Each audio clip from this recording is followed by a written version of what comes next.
अस्सलामु अलैकुम वरहमतुल्लाहि वबरकातुहू। प्यारा भाइर ऐं भेनरो, मां तव्हांखे ख़ुश आमदीद चवां थो। उम्रो ऐं हज कीअं कजे वीडियो लेक्चरनि जे सिलसिले में मुफ़किरीन जे तरफ़ां AM बलोच सां गॾु क़िस्त नंबर 7 जहाज़ जो पहिरियों दफ़ो सफ़र। महिरबानी करे हिन चैनल खे सब्सक्राइब करियो ऐं घंटीअ वारे बटण खे दबायो त जीअं हर नई क़िस्त जी इतला तव्हां ताईं पहुची सघे। अगरि हीअ वीडियो तव्हांखे पसंदि अचे त लाइक वारे बटण खे दबायो, अगरि न पसंदि अचे त डिसलाइक वारे बटण खे दबायो ऐं पंहिंजे ख़्यालात जो इज़हार कमेंट्स में ज़रूर करियो। अचो हाणे हलूं था मेन क़िस्त जी तरफ़। हीअ क़िस्त उन्हनि भाइरनि ऐं भेनरनि जे लाइ जिन कॾहिं जहाज़ जो सफ़र न कयो हुजे। अगरि तव्हां जहाज़ जो सफ़र करे चुका आहियो त पोइ तव्हां हिन वीडियो खे छॾे ॾियो, या तव्हां जनरल नॉलेज जे लाइ ॾिसणु चाहियो था त पोइ ॾिसी सघो था। सो अचो त क़िस्त शुरू करियूं। क़िस्त नंबर 7 जहाज़ जो पहिरियों दफ़ो सफ़र। तव्हांजे सफ़र जी तरतीब हीअं हूंदी: रवानगी, उनखां पोइ तव्हांजो लगेज स्कैनिंग थींदो एयरपोर्ट ते, तव्हांजो सिक्योरिटी चेक थींदो, पोइ चेक इन यानी तव्हां पंहिंजो बोर्डिंग पास वग़ैरह वठंदो,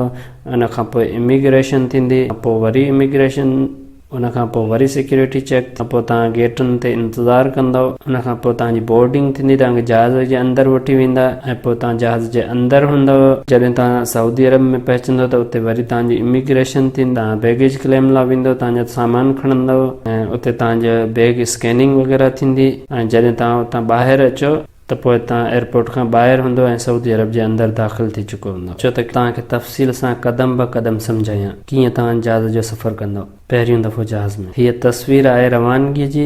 जॾहिं तव्हां क़रीबी एयरपोर्ट ते वेंदो उते तव्हां बैनुल अक़वामी रवानगी वारे दरवाज़े ते वेंदव। तव्हां इन दरवाज़े मां अंदरि दाख़िल थींदव। वॾी स्कैनिंग मशीन हूंदी जंहिंमें तव्हांजो सामान जो एक्सरे थींदो। उते जेके माण्हू वेठा आहिनि उहे तव्हांखे सम्झाईंदा तव्हांखे सामान कीअं रखिणो आहे। हुन में जो थेलो रखंदो ऐं थेलो हुन मशीन जे अंदरां गुज़री ॿाहिरि निकिरंदो ऐं इन जो एक्सरे थी वेंदो। उहे चेक कंदा त हिन में को अहिड़ो सामान त न आहे जंहिंजे खणी वञण जी इजाज़त न हुजे। हुनजे भर में मेटल डिटेक्टर सिक्योरिटी गेट आहे जंहिंमां तव्हां गुज़रंदो, तव्हांजो सामान एक्सरे मशीन मां गुज़रंदो ऐं तव्हां हुन सिक्योरिटी डिटेक्टर गेट मां गुज़रंदो ऐं उते बीठल ऑफिसर तव्हांजी तलाशी वठंदो, इहो ॾिसण लाइ त तव्हांजे जिस्म ते का शइ त बदल न आहे।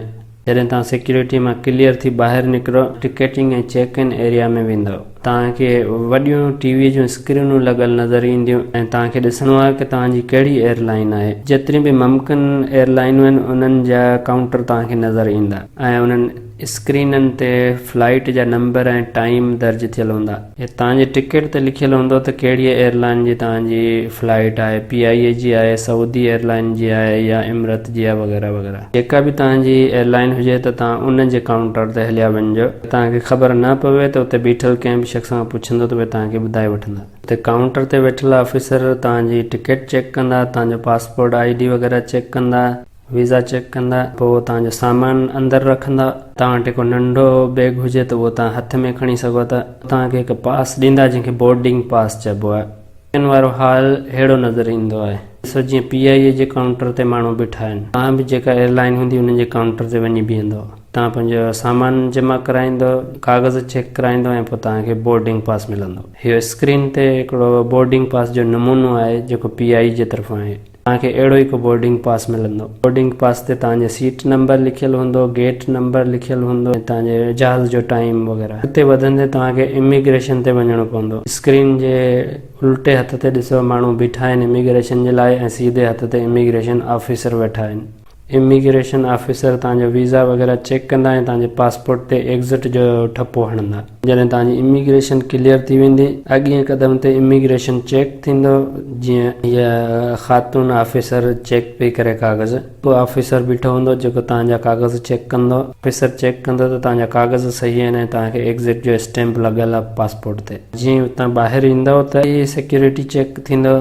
जीअं तव्हां ॿाहिरि निकिरंदव एयरपोर्टनि ते तव्हांखे ड्यूटी फ्री शॉप नज़र ईंदा ऐं उते ई तव्हां साइनूं ॾिसंदव त तव्हांखे गेट नंबरनि जो साइनेज लॻी हूंदी। तव्हांजे बोर्डिंग पास ते गेट नंबर लिखियलु हूंदो, ज़ोन नंबर लिखियलु हूंदो। अगरि ज़ोन नंबर या गेट नंबर न लिखियलु हुजे त पोइ शायदि अनाउंसमेंट कंदा या जेका बि क़रीबी इंफॉर्मेशन वारा हुजनि उन्हनि वटि वेंदा त उहे तव्हांखे ॿुधाईंदा की तव्हांजो जहाज़ कहिड़े गेट तां वेंदो। हिन बोर्डिंग पास में असां ॾिसूं था गेट नंबर कहिड़ो आहे।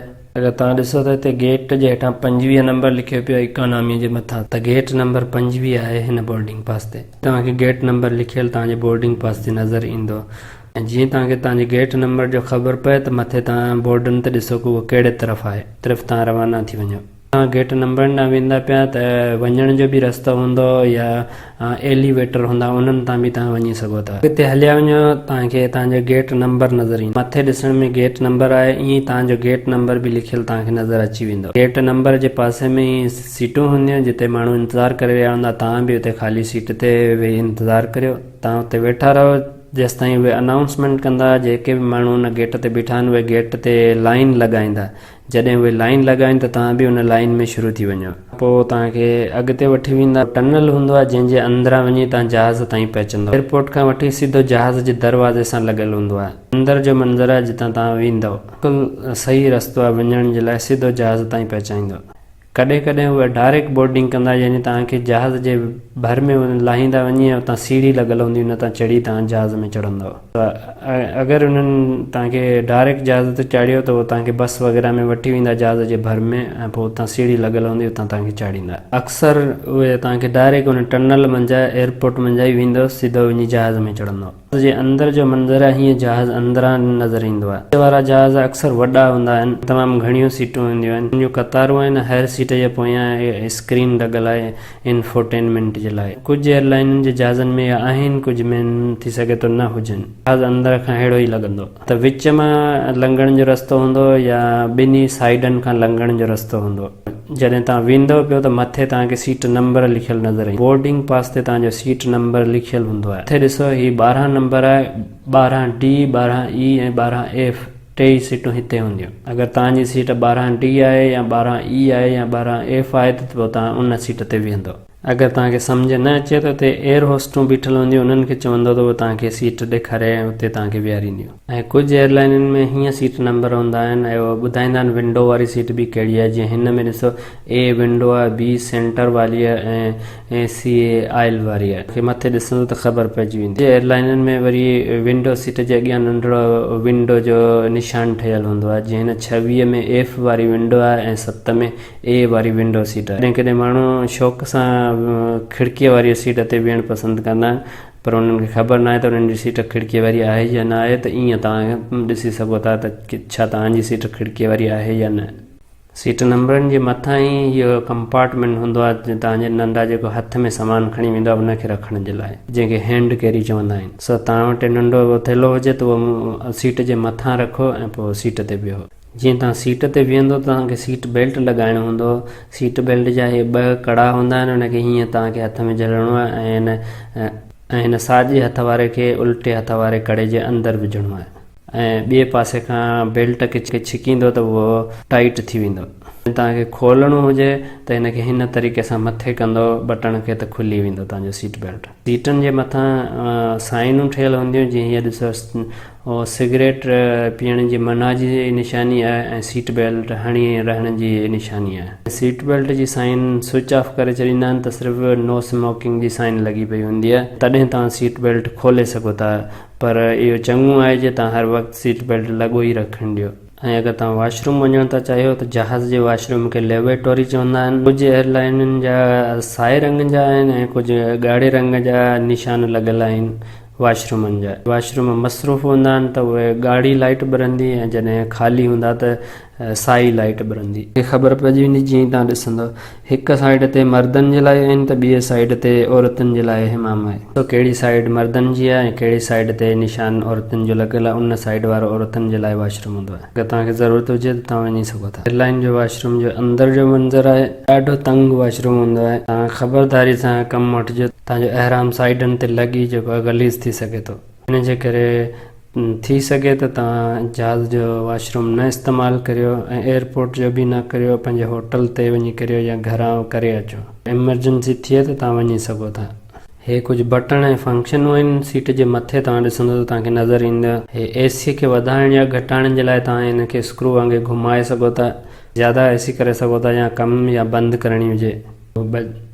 ऐं स्टडी लाइट आहे मथे ऐं टियों बटन एयर होस्टेस खे घुराइण जे लाइ मदद तव्हांखे खपे त ऐं जॾहिं तव्हां सऊदी अरब पहुची वञो तव्हांखे अराइवल एरिया या आमद ते वठी ईंदा। वॾा हॉल ठहियल हूंदा जंहिं ते अराइवल लिखियल हूंदो अंग्रेज़ीअ में, जा रहलात अल क़ादमा लिखियल हूंदो अरबी में, ऐं उते माण्हू लाइनूं लॻाए बीठा हूंदा। तव्हां निकिरी अॻिते वधंदा वञो त तव्हां बैगेज क्लेम जा बोर्ड ॾिसंदा, अॻिते वधंदा वञो तव्हां सीधा अराइवल हॉलनि में अची पहुचंदो। अराइवल हॉल में अचो, इमिग्रेशन नज़र ईंदी। तव्हां कहिड़ी जॻह ते लहो था, नए जिद्दह एयरपोर्ट जे टर्मिनल ते या पुराणे हज टर्मिनल ते या मदीना मुनव्वरा वारी एयरपोर्ट ते। कंहिं बि एयरपोर्ट ते तव्हां लहंदो उहे शयूं मिलंदड़ जुलंदड़ ई आहिनि। ऐं जिद्दह जो एयरपोर्ट आहे, पुराणो हज टर्मिनल आहे। हज टर्मिनल ते जहाज़ मां लाहे तव्हांखे सीढ़ियुनि सां वरी कंहिं बस में विहारींदा ऐं बस तव्हांखे अची हॉलनि जे दरवाज़े ते लाहींदी। एयरपोर्ट ते ईअं टनल हूंदो, तव्हां जहाज़ मां सीधा लहंदो अची एयरपोर्ट ते निकिरंदो।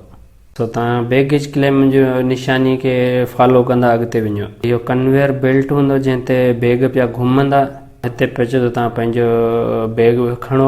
जॾहिं तव्हां जिद्दह या मदीना एयरपोर्ट ते लहंदो त उते तव्हांजो हेल्थ सर्टिफिकेट बि चेक कंदा त तव्हां तुका वग़ैरह लॻाए आया आहियो न, त उहो सर्टिफिकेट बि पाण सां गॾु रखिजो। हालनि में ईंदो त इहो तव्हांखे इमिग्रेशन नज़र ईंदो। उते पासपोर्ट कंट्रोल लिखियल हूंदो या अल जवाज़ात अरबी में लिखियल हूंदो ऐं ॿिए पासे खां ॾिसो बैगेज क्लेम या इस्तिलामात अल हक़ाइब लिखियो पियो आहे। इन्हनि कतारनि में इंतज़ारु कंदो, तव्हांजो नंबर ईंदो त ऑफिसर तव्हांजो वीज़ा पासपोर्ट वग़ैरह चेक कंदा ऐं उनखां पोइ तव्हांखे एंट्री जो स्टैम्प हणी अंदरि वञण जी इजाज़त ॾींदा।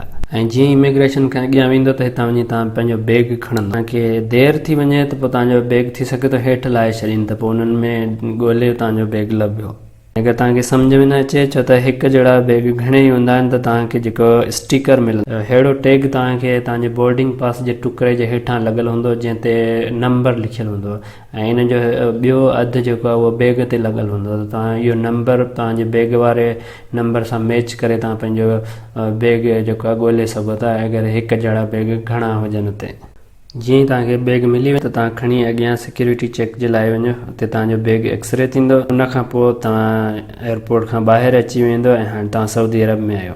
ऑर्गेनाइज़र जेको हज वारो उन्हनि को ट्रांसपोर्ट जो इंतज़ाम कयो हूंदो या ॿाहिरि बसूं बीठल हूंदियूं वग़ैरह, तव्हांजो सामान उन में रखंदा, तव्हांखे सीट मिलंदी ऐं पोइ तव्हां रवाना थी वेंदा जिते बि तव्हांजे लाइ जॻह जो इंतज़ाम कयो वियो आहे। हिकु एसि ताईं हुई, तव्हांजी महिरबानी। अगरि इहो वीडियो तव्हांखे पसंदि अचे त लाइक वारे बटन खे दॿायो, अगरि न पसंदि अचे त डिसलाइक वारे बटन खे दॿायो ऐं पंहिंजे ख़्यालनि जो इज़हार हेठि कमेंट्स में ज़रूरु करियो। अगरि तव्हां हिन चैनल खे अञा ताईं सब्सक्राइब न कयो आहे त हाणे ई सब्सक्राइब करियो ऐं घंटीअ जे बटन खे दॿायो त जीअं हर नई क़िस्त जी इतला तव्हां ताईं पहुची सघे। ॿीं क़िस्त ताईं अल्लाह हाफ़िज़।